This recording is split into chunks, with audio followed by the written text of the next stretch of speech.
بسم اللہ الرحمن الرحیم۔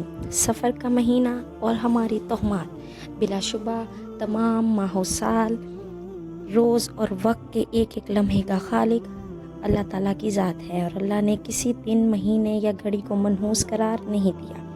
در حقیقت ایسے تہمانہ خیالات غیر مسلم اقوام اور قبل از اسلام مشرکین کے ذریعے معاشرے میں داخل ہوئے ہیں۔ قمری تقویم کا دوسرا مہینہ سفر ہے۔ قبل از اسلام بھی اس مہینے کا نام سفر ہی تھا۔ اسلام نے اس نام کو برقرار رکھا۔ اس مہینے کے بارے میں غلط باتوں اور تہمات کو ختم کرنے کے لیے اسے سفر المظفر کہا جاتا ہے۔ زمانہ جاہلیت میں ماہ سفر کو منحوس خیال کیا جاتا تھا اور لوگ اس مہینے میں سفر کرنے کو برا سمجھتے تھے۔ اسی طرح دور جہالت میں ماہ محرم میں جنگ و قتال کو حرام خیال کیا جاتا اور یہ حرمت قتال ماہ سفر تک برقرار رہتی، لیکن جب سفر کا مہینہ شروع ہو جاتا تو اسے منحوس سمجھا جاتا۔ ماہ سفر میں جب جنگ و جدال دوبارہ شروع ہو جاتے تو اہل عرب جنگ کے لیے چلے جاتے اور گھروں کو خالی چھوڑ جاتے، اس لیے اس مہینے کا نام سفر، جس کا معنی خالی ہے، رکھا گیا۔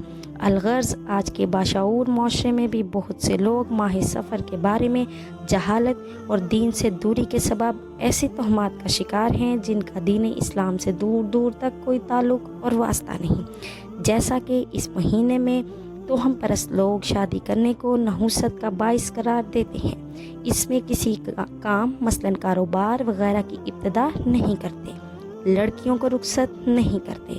اس قسم کے اور بھی کئی کام ہیں جنہیں کرنے سے پرہیز کرتے ہیں۔ ان لوگوں کا اعتقاد ہوتا ہے کہ ہر وہ کام جو اس مہینے میں شروع کیا جاتا ہے وہ منحوس یعنی خیر و برکت سے خالی ہوتا ہے۔ بلا شبہ ماہ و سال، شب و روز اور وقت کے ایک ایک لمحے کا خالق رب العزت ہے، اور اللہ تعالیٰ نے کسی دن، مہینے یا گھڑی کو منحوس قرار نہیں دیا۔ در حقیقت ایسے تہمانہ خیالات غیر مسلم اقوام اور قبل از اسلام مشرکین کے ذریعے معاشرے میں داخل ہوئے، اور آج یہی فاسد خیالات مسلم اقوام میں در آئے ہیں، جبکہ دین اسلام کے روشن صفات ایسی تہمات سے پاک ہیں۔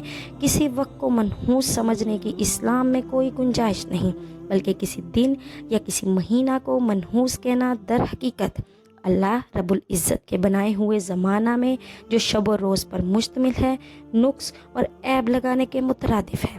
ارشاد باری تعالیٰ ہے کہ آدم کا بیٹا مجھے تکلیف دیتا ہے، وہ وقت، دن، مہینے، سال کو برا کہتا ہے، حالانکہ وہ وقت، زمانہ میں ہوں، بادشاہت میرے ہاتھ میں ہے، اور میں ہی دن اور رات کو بدلتا ہوں۔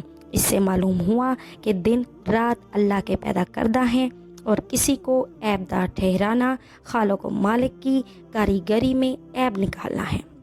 ایک حدیث میں رسول اللہ صلی اللہ علیہ وآلہ وسلم نے توکل کے بارے میں فرمایا، جان لو اگر لوگ اس بات پر جمع ہو جائیں کہ وہ تمہیں کچھ فائدہ پہنچائیں تو وہ کچھ فائدہ نہیں پہنچا سکتے مگر وہی اللہ نے تمہاری تقدیر میں لکھ دیا ہے، اور اگر لوگ اس بات پر جمع ہو جائیں کہ وہ تمہیں کچھ نقصان پہنچائیں تو وہ تمہیں کچھ نقصان نہیں پہنچا سکتے مگر وہی اللہ ہے جس نے تم پر لکھ دیا ہے۔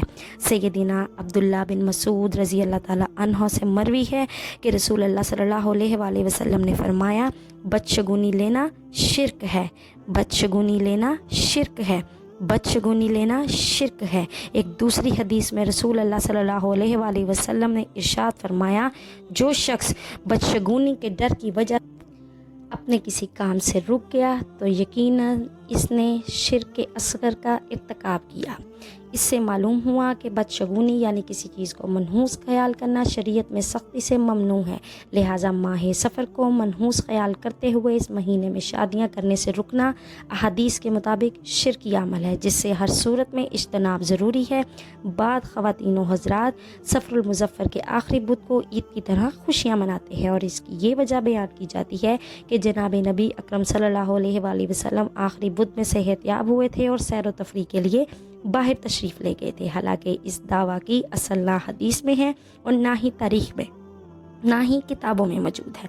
برصغیر میں ماہ سفر کو 13 تیزی کا مہینہ بھی کہا جاتا ہے۔ اس کے کہنے والوں کا گمان یا خیال ہے کہ اس ماہ کے پہلے 13 دن بہت ہی منحوس ہوتے ہیں، اور ان دنوں میں جادوگر، جنات، بدروحیں کھلے عام آفات بچاتی ہیں اور کام بگاڑتی ہیں، اور یہ بھی کہاوت بنائی گئی ہے کہ ان دنوں میں کوئی بیماری ہو جائے تو وہ مریض مشکل سے ہی بچتا ہے، یا اس ماہ میں لگنے والی بیماری مہلک یا شدید ثابت ہوتی ہے، جبکہ یہ سب باتیں عوام میں پھیلائی گئی ہیں جو کہ محض توہمات اور گھڑی ہوئی باتیں ہیں، لغویات اور بدعت ہیں اور دین حنیف میں اضافہ ہیں۔ شریعت میں ان کا کوئی جواز نہیں۔ اسلام ایک مکمل ضابطہ حیات ہے جو ضلالت اور جہالت سے مبرہ اور دلائل و براہین سے آراستہ ہے۔ اسلام کے تمام احکامات پایہ تکمیل کو پہنچ چکے ہیں اور اس دین مبین میں خرافات اور بدعت کے لیے کوئی گنجائش نہیں۔ امید ہے کہ آپ کو میری اسلامی انفارمیشن اچھی لگی ہوگی۔ میرے چینل کو سبسکرائب کریں اور بیل آئیکن کو پریس کریں۔